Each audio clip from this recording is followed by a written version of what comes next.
కవితకు మళ్ళీ సిబిఐ నోటీసులు. ఢిల్లీ మద్యం కుంభకోణం కేసులో మాగుంట సమాచారం మేరకే జారీ. 26 విచారణకు రావాలని ఆదేశాలు. ఇప్పటికే ఆమెను 2 సార్లు విచారించిన సిబిఐ. ఈడీ నోటీసులు ఇచ్చిన నెలకే సిబిఐ తాకీదు అంటూ ఒకరిని చూస్తాను. ఢిల్లీ లిక్కర్ స్కామ్ కేసులో బీఆర్ఎస్ ఎమ్మెల్సీ కవితకు బుధవారం సిబిఐ మరోసారి నోటీసులను జారీ చేసింది. ఈ నెల 26న తమ ముందు హాజరు కావాలని ఈమెయిల్ ద్వారా పంపిన ఆ నోటీసులో పేర్కొంది. సిబిఐ కవితను ఇప్పటికే 2 సార్లు విచారించిన విషయం తెలిసిందే. 2022 డిసెంబర్లో బంజారాహిల్స్లోని కవిత నివాసంలో ఆమె వాంగ్మూలాన్ని రికార్డు చేశారు. ఈడీ కూడా తమకు గతంలో నోటీసులు జారీ చేసింది. అప్పట్లో ఢిల్లీలో సుదీర్ఘంగా విచారించింది. కవిత తాను వాడిన సెల్ ఫోన్లను ఈడీకి అందజేశారు. కాగా ఈ కేసులో అప్రూవర్గా మారిన మాగుంట రాఘవరెడ్డి ఇచ్చిన సమాచారం మేరకు ఆధారంగానే సిబిఐ కవితకు మరోసారి నోటీసులు జారీ చేసినట్లు తెలిసింది.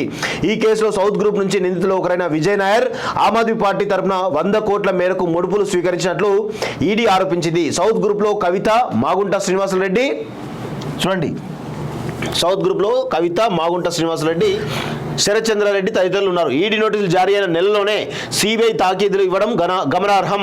ఈడీ నోటీసులపై కవిత సుప్రీంకోర్టులో పిటిషన్ దాఖలు చేశారు. సుప్రీంకోర్టులో కేసు ఉన్నందున కవిత విచారణకు హాజరు కాలేదు. అయితే సిబిఐ నోటీసులకు స్పందించాలా, విచారణకు హాజరవ్వాలా అనే అంశంపై న్యాయ నిపుణులను సంప్రదించిన తర్వాత కవిత తుది నిర్ణయం తీసుకున్నట్లు తెలుస్తుంది. బీజేపీ బీఆర్ఎస్ పొత్తుపై ప్రచారం జరుగుతున్న సమయంలో ఏడాది తర్వాత సిబిఐ అనూహ్యంగా సిబిఐ నోటీసులు రావడం రాజకీయంగా చర్చాంశమైంది. ఖచ్చితంగా ఈమె ఫస్ట్ అరవింద్ కేజ్రీవాల్ ఈ మధ్యలోనే అరెస్ట్ అయ్యే అవకాశం, తర్వాత ఈమె కూడా అరెస్ట్ అవుతుంది. బీజేపీకి ఇది కొంత బూస్ట్ ఇచ్చేటువంటి అవకాశం అయితే కనబడతా ఉంది.